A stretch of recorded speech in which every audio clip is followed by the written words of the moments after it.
जय श्रीराम। जय हनुमान ज्ञान गुण सागर, जय कपीश तिहु लोक उजागर, रामदूत अतुलित बलधाम, अंजनी पुत्र पवन सुत नाम। జై హనుమాన్ అంటే మనకి భయం కలిగినప్పుడు ధైర్యం వస్తుంది. జై హనుమాన్ అని అంటే ఆపద కలిగినప్పుడు మనం ఆపదల నుంచి బయటపడతాం అని చాలామంది అంటుంటారు. అలాగే నాకు కూడా ఇలాంటి సిచ్యువేషన్ నుంచి బయటపడ్డాను. హనుమాన్ నామస్మరణ ఎంత పవర్ఫుల్లో, హనుమాన్ నామస్మరణ ఎంత పవిత్రమైనదో తెలుసు. హనుమాన్ అంటేనే అభయం, హనుమాన్ అంటేనే ధైర్యం, హనుమాన్ అంటేనే అభయాస్తం. అలాంటి హనుమంతుణ్ణి పక్క దేశంలో పుట్టి, పక్క మతంలో పుట్టి, పక్క దేశానికి 2 సార్లు అధ్యక్షుడిగా అయిన బరాక్ ఒబామా గారు హనుమాన్ ప్రతిమని జేబులో పెట్టుకొని తిరుగుతూ ఉంటారు. ఎప్పుడైతే తను డిప్రెషన్లో ఉన్నప్పుడు, ఎప్పుడైతే తను లోగా ఫీల్ అయినప్పుడు, ఎప్పుడైతే తను డిస్కరేజింగ్గా ఉన్నది అని ఫీల్ అయినప్పుడు హనుమాన్ ప్రతిమను తాకి తను ఆ ప్రాబ్లం నుంచి ఉపశమనం పొందుతాను అని ఒక ఇంటర్వ్యూలో చెప్పాడు. This is a Hindu little statuette of the monkey god Hanuman. The reason I thought it was useful to show these, if I feel tired or I feel discouraged sometimes, I can kind of reach into my pocket and I say, yeah, that's something, that's something I can overcome because somebody gave me this privilege to work on these issues that are going to affect them. I better get back to work. 2 సార్లు America అధ్యక్షుడైన Barack Obama గారు మన మతం కాదు, మన దేశం కాదు.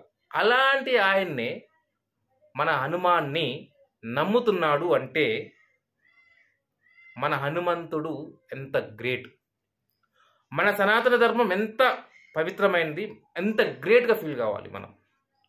అలాంటి సనాతన ధర్మంలో పుట్టి ఈ సనాతన ధర్మాన్ని వ్యతిరేకిస్తూ మేము స్వయం ప్రకటిత మేధావులం అని చెప్పుకునే వాళ్ళు మన ధర్మాన్ని మీద పడి ఏడుస్తూ ఉంటారు. వాళ్ళు కనీసం వార్డు మెంబర్కి కూడా అర్హత లేని వాళ్ళు కూడా వచ్చి రామాయణాన్ని, రాముణ్ణి, హనుమంతుణ్ణి ప్రశ్నిస్తూ మేం మేధావులమని చెప్పుకుంటూ ఉంటారు. మీ కుహనా మేధావుల దృష్టిలో గ్రేట్ అమెరికా అనుకుంటారు కదా, అలాంటి అమెరికా దేశ మాజీ అధ్యక్షుడు హనుమాన్ని నమ్ముతున్నాడంటే హనుమంతుని గొప్పతనం ఒక్కసారి మీరు ఆలోచించండి. ఇక్కడ సనాతన ధర్మంలో పుట్టి సనాతన ధర్మం మీద పడి రోజు ఏడుస్తూ, రోజు ప్రశ్నిస్తూ మేము మేధావులని చెప్పుకునే వాళ్ళు సనాతన ధర్మం పెట్టే భిక్షతో మీరు బతుకుతూ ఉన్నారు. ఇక్కడ సనాతన ధర్మంలో మీరు కూడా ఒక భాగమే. పాతకాలంలో దేవతలు, రాక్షసులు అనేవాళ్ళు ఉండేవాళ్ళు. మీరు 2వ కోవకు చెందిన వాళ్ళు, రాక్షస జాతికి చెందిన వాళ్ళు మీరు.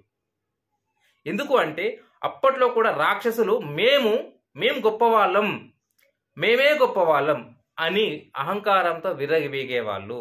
చివరికి వాళ్ళు ఏమయ్యారు? నాశనమయ్యారు. సో ఇక్కడ మన సనాతన ధర్మం అనేది చాలా గొప్పది.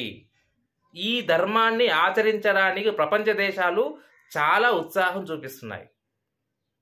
కానీ ఇక్కడున్న కుహనా మేధావులు వీటిని వ్యతిరేకిస్తున్నారు. వీళ్ళు ఏ కోవకు చెందిన వాళ్ళు ఒక్కసారి మీరు ఈ కామెంట్ సెక్షన్లో కింద రాసుకోండి.